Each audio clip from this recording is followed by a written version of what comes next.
répercussions cela pourrait avoir? Il y a plus qu'un revirement, il y a un ensemble de péripéties. Vous savez, la crise en Guinée-Bissau cristallise un certain nombre d'aspects. Mais moi, je retiendrai les aspects cruciaux qui intéressent les observateurs sénégalais comme vous et moi. Qu'on le veuille ou non, la Guinée-Bissau est une dimension de sécurité nationale pour le Sénégal. Un peu à l'instar de la Gambie, sans être semblable à la Gambie. Ah oui, il faut insister là-dessus. À l'instar de la Gambie, sans être en conformité avec la Gambie.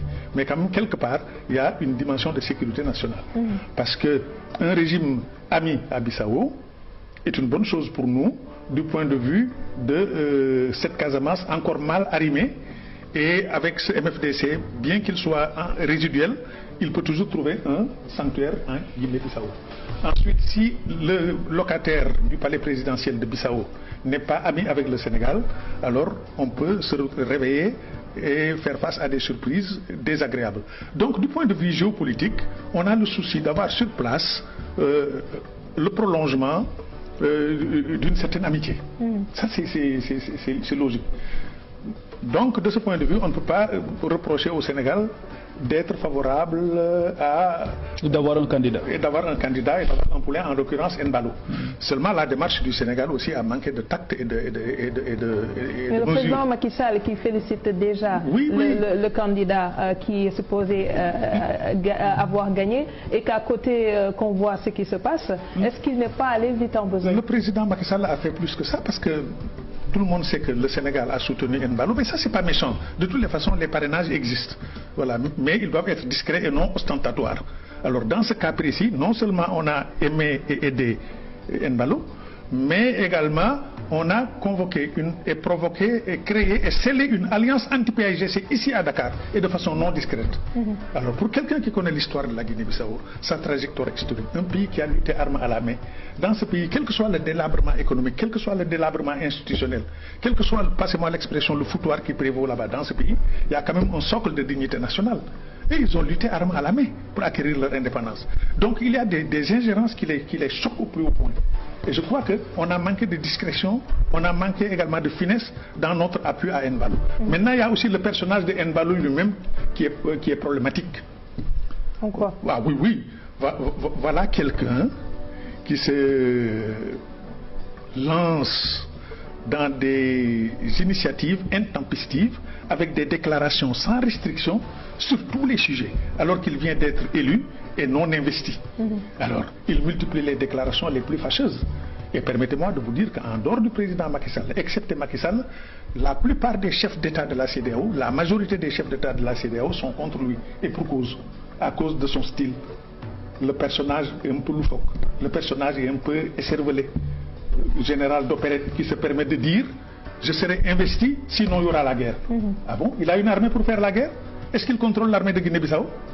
Pour quelqu'un qui connaît l'histoire de cette armée, lui, il ne la contrôle pas, bien qu'il soit un général d'opérette. On l'a vu aussi s'attaquer à Alpha Condé. Oui, à Alpha Condé. Or, tout le monde sait qu'il y a un syndicat des chefs d'État. Il y a une façon d'attaquer les chefs d'État, les réflexes syndicaux prévalent et se dressent contre vous. Et puis, il a fait des déclarations gravissimes. Ses relations avec Kadhafi. Il est en train de remettre à la surface de l'actualité des choses qui étaient bien enfuies et des choses gênantes. Quand il dit qu'il a été l'ami de Bachir Saleh, Bachir Saleh c'était le directeur de cabinet de Kadhafi.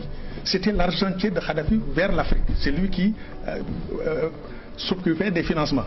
Aujourd'hui, il s'est réfugié en Afrique du Sud, où il a été victime d'un attentat. Mais il n'est pas mort. Alors lui, il dit, j'étais son homme dans cette partie de l'Afrique de l'Ouest. Autrement dit, c'est lui qui servait d'interface entre Bachir Saleh, argentier de Kadhafi, et Blaise Compaoré, dans un contexte où on avait Charles Taylor en guerre au Libéria, Fodé Sonko en guerre avec le RIF en Sierra Leone, et lui il était au cœur de tout ça et il le rappelle aujourd'hui. Et là il indispose des gens. Alors moi je me demande comment il peut se comporter comme ça. Il s'y ajoute aussi que du point de vue de la communication, sa démarche est surprenante. Dans un pays où l'animisme prévaut, dans un pays où le christianisme prévaut, certes il y a une concentration de musulmans dans le nord, vers Gabou et vers Pirada. J'ai visité ce pays, mais quand même tout le monde sait que porter un turban à la Yasser Arafat, dans un contexte sahélien où on a une peur bleue du djihadisme, alors si vous continuez à agir comme ça, c'est comme s'il agitait un chiffon rouge devant un troupeau de taureaux noirs. Alors il excite la haine contre lui, il excite l'hostilité contre lui et il indispose le Sénégal. Et lui, son calcul, c'est de nous entraîner dans une guerre. Parce que quand il dit je serai investi, sinon il y aura la guerre. Dans une guerre avec qui? L'intervention sénégalaise. C'est le but recherché. C'est le but recherché. Parce que quand il dit si je ne m'installe pas, je ferai la guerre. Avec quoi il va faire la guerre, lui? Est-ce qu'il contrôle l'armée? Au moment où nous parlons, il y a des généraux qui sont placés en résidence surveillée à Bissau. L'amiral Américo Gomez, alias Boubouna Tchoucho. Actuellement, il est placé sous résidence surveillance, il est placé en résidence surveillée parce qu'il voulait faire un coup d'État. Alors, c'est donc dire que lui, il joue avec le feu et il veut nous entraîner dans une affaire. Or, la Guinée-Bissau, c'est pas la Gambie, et vice-versa. Oui, et la posture, quelle est la posture attendue du président de la République dans ces genres de situations du Sénégal? Puisque les choses en termes de confusion ont atteint le paroxysme, alors je me demande lui-même comment il va naviguer. Parce que ce monsieur-là, il fallait le freiner à temps, il fallait le canaliser à temps, le placer sur des rails, lui donner un comportement, injecter dans sa tête une dose de responsabilité et de calme. Merci. Mais là, les choses ont atteint un niveau de confusion difficile à corriger. Merci beaucoup.